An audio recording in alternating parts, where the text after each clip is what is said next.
दोस्तों, एक बार फिर भारत ने दुनिया को दिखा दिया कि हमसे टकराने का अंजाम क्या होता है।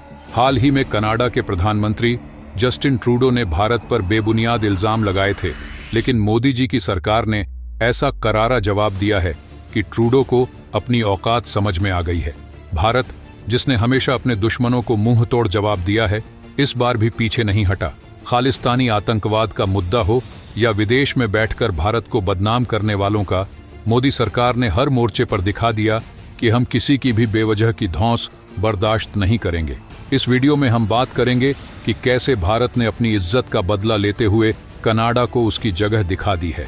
ये केवल एक डिप्लोमेटिक जीत नहीं है, बल्कि हर भारतीय के गर्व की बात है। अगर आप भी इस पर गर्व महसूस करते हैं और मोदी जी के इस साहसिक कदम का समर्थन करते हैं, तो वीडियो को अंत तक देखिएगा और अपने दोस्तों के साथ जरूर शेयर कीजिएगा। भारत हमेशा विजयी रहेगा। लेकिन दोस्तों, वीडियो में आगे जाने से पहले अगर आप इस विकट घड़ी में मोदी जी के इस कार्य का समर्थन करते हैं, तो इस वीडियो को लाइक करें और कमेंट बॉक्स में जय हिंद जरूर लिखें। याद रहे, जय हिंद कहना हम सबके लिए गर्व की बात है। तो भाई लोग, जस्टिन ट्रूडो ने जैसे ठान लिया है कि उसे भारत से और ज्यादा जलील होना है। जब से खालिस्तानी हरदीप सिंह निज्जर का कनाडा में मर्डर हुआ है, तब से ये उसके लिए छाती पीट रहा है। 1 साल पहले भी कनाडा की सरकार ने कहा था कि निज्जर के मरने में भारत के डिप्लोमेट्स का हाथ है। तब भी हमने समझाया था कि भाई, कुछ भी बोलने से पहले सबूत दिखा दो, वरना चुप रहो। उस वक्त भारत ने बड़े आराम से कनाडा के एक डिप्लोमेट को वापस भेज दिया था, मगर अब साल भर बाद फिर से ये उबलने लगे हैं। इस बार कनाडा की रॉयल पुलिस ने यहां तक कह दिया कि निज्जर के मर्डर के मामले में कुछ भारतीय डिप्लोमेट्स पर्सन ऑफ इंटरेस्ट हैं, यानी उनसे पूछताछ हो सकती है। सीधा सीधा इल्जाम फिर से भारत पर डाल दिया गया। बस इतना सुनना था कि भारत ने अपने पुराने हथियार निकाल लिए। मोदी जी तो अब गैंग्स ऑफ वासेपुर के सरदार की तरह गीली चप्पल लेकर ट्रूडो के पीछे पड़े हैं। भारत ने कनाडा के डिप्लोमेट्स को कान पकड़कर वापस भेजते हुए क्या कहा?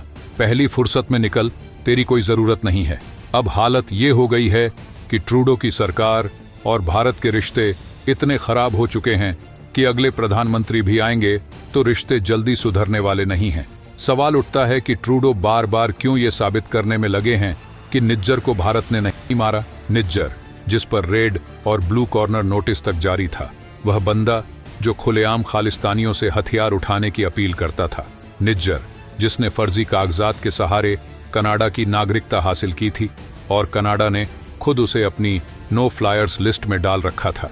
उसके बैंक अकाउंट भी फ्रीज कर रखे थे। अब ये तो सब जानते हैं कि कनाडा की सरकार खुद मानती थी कि निज्जर उसकी सुरक्षा के लिए खतरा है, लेकिन फिर भी ट्रूडो निज्जर जैसे एक आतंकवादी के लिए भारत जैसे बड़े देश से पंगा क्यों ले रहे हैं? असल में ट्रूडो की मजबूरी है। उनकी लिबरल पार्टी अपने दम पर सत्ता में नहीं है। उन्हें न्यू डेमोक्रेटिक पार्टी एनडीपी का सपोर्ट लेना पड़ा, और एनडीपी के नेता हैं जगमीत सिंह। ये वही जगमीत सिंह हैं जो खुद खालिस्तानी विचारधारा के समर्थक माने जाते हैं। कनाडा में एक अच्छा खासा तबका है जो खालिस्तानियों का समर्थक है। यही वजह है कि ट्रूडो को इन खालिस्तानी तत्वों को खुश रखना पड़ता है, और इसलिए कनाडा में बार बार भारत विरोधी रैलियां होती हैं। भारतीय दूतावास को धमकियां दी जाती हैं। पंजाब को भारत से अलग करने के लिए जनमत संग्रह करवाया जाता है, और ट्रूडो सब देखते रहते हैं।